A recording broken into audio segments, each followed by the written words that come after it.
Sometimes a woman makes a serious mistake in her first relationship. She has to live with that mistake and learn from it the hard way before she can realize what it takes to be happy in life. I'm Mitch. Yeah, Mitch, and I'm 37 years old. I know that name sounds like I work at a garage or drive a big old truck, but I'm really a sales manager at a local facilities company. I handle electronic systems, break-in alarms, moisture and water leakage, and even CCTV stuff. I know it seems like that doesn't exist anymore, but it's a big deal in corporate and industrial settings. I was at a bar when I saw this attractive woman sitting by herself. She was downcast nursing what looked like a margarita. I talked to the bartender, offering to send her a drink. When he walked over to her, she stared at him blankly. At first, then her eyes widened. She looked over at me, surprised. Then she nodded. He poured her a beer, and once she took a sip, I wandered over and sat down next to her. "Hey," I said, "I'm Mitch. I thought maybe you could use some cheering up." There was a strange half-smile on her face, like she didn't want to be in the situation, but partly really enjoyed the attention. After a minute of silence, I stood again.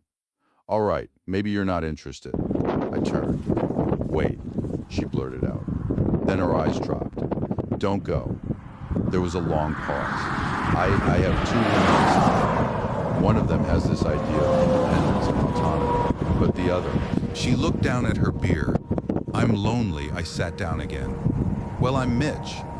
She looked at me and introduced herself as Kathy. She was 33, had a job, but was all alone in life. She didn't have many friends, and her family had isolated her a little bit. Not cut her off. They just didn't include her the same way as before. She wasn't sure she knew what she wanted, but she was glad to talk. "Talking doesn't require solutions," I said. "You don't have to figure everything out at once. But I'm a man who takes my happiness seriously. If you like that, great." There was a statement, a positive one. But her eyes drew off and she was realizing unspoken opposite. Happiness? She took a drink. Happiness. Why didn't I think of that before? She stared off in another direction. Then she turned back at me. "I'm sorry, I was thinking about the past, something that never occurred to me." She looked down at her beer. "If happiness is what you want, then you deserve it. You deserve a woman who fills you with all the happiness in the world." She looked down at her beer. Then she took a long, deep drink of it. After a few minutes, she looked up at me. "Can I ask you a question?" "Shoot," I said. "If a wife or a girlfriend asked you about sleeping arrangements, what would you said you wanted?" I looked away and smiled. "I'd want her to willingly and joyfully sleep by my side, our breathing tickling each other's noses, and maybe her arm over my shoulder once I was already asleep." Her eyes widened.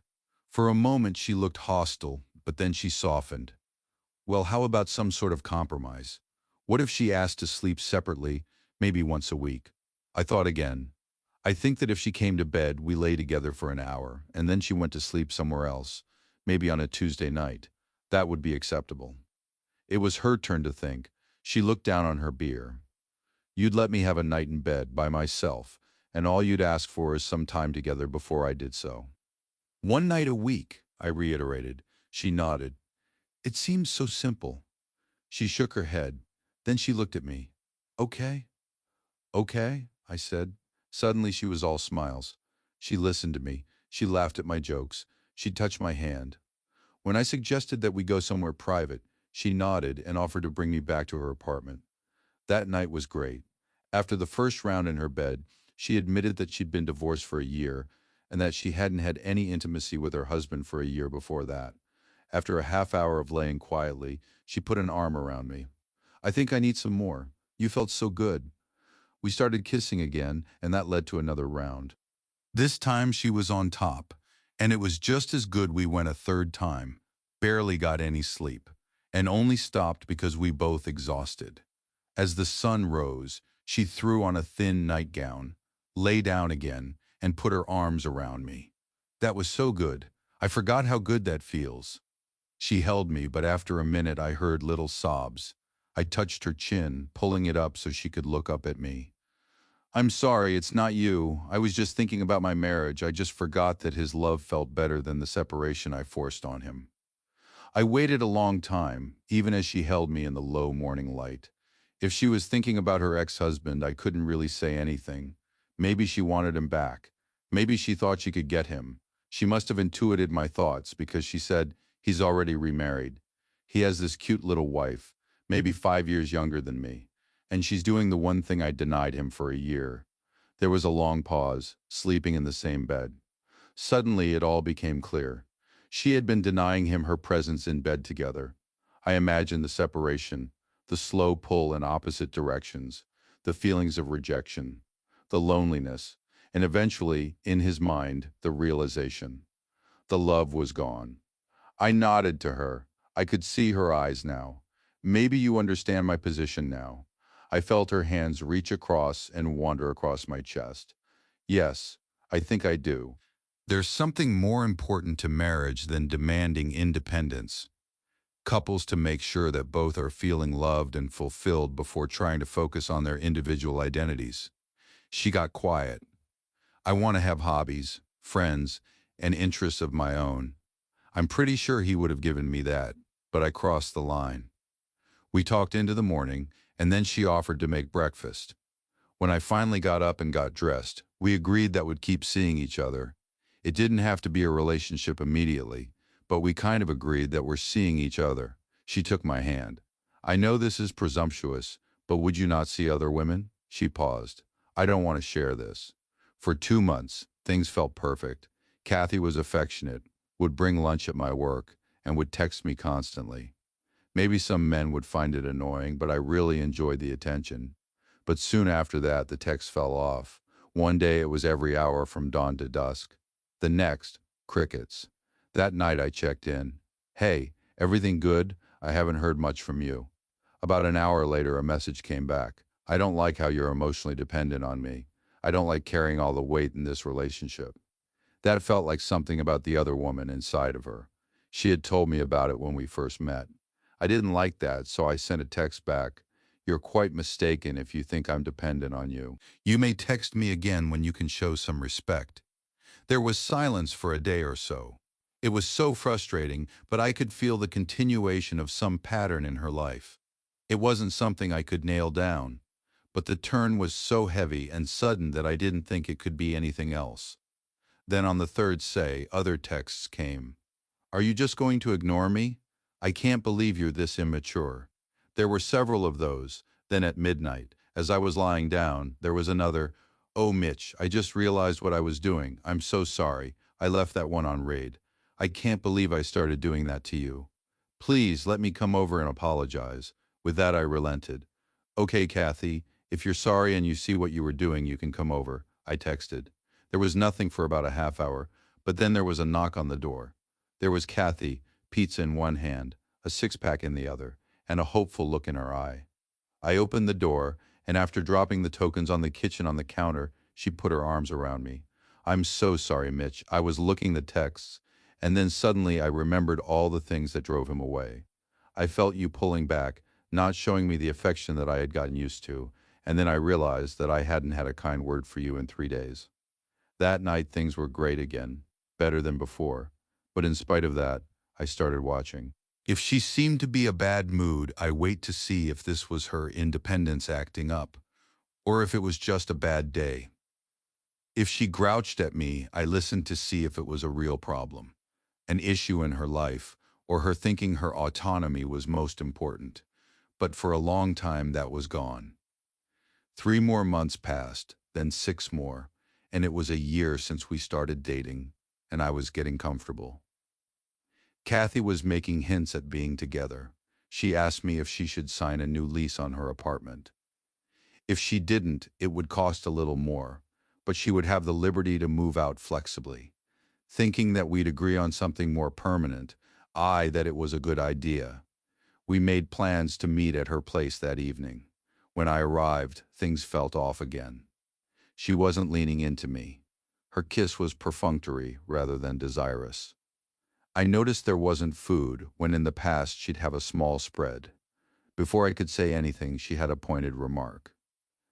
I don't think it's fair that you expect me to provide food for you, as if I'm your chef or servant.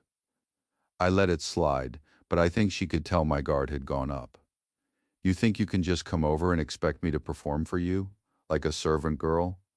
Kathy, don't do this. I haven't asked anything of you. I never asked for food. But you expect it, and that means you think that I have to put in the labor to make you happy, she snarled. I don't appreciate your cavalier attitude towards me and my body. We're going to have a discussion about expectations and boundaries. To start, you can sleep on the couch.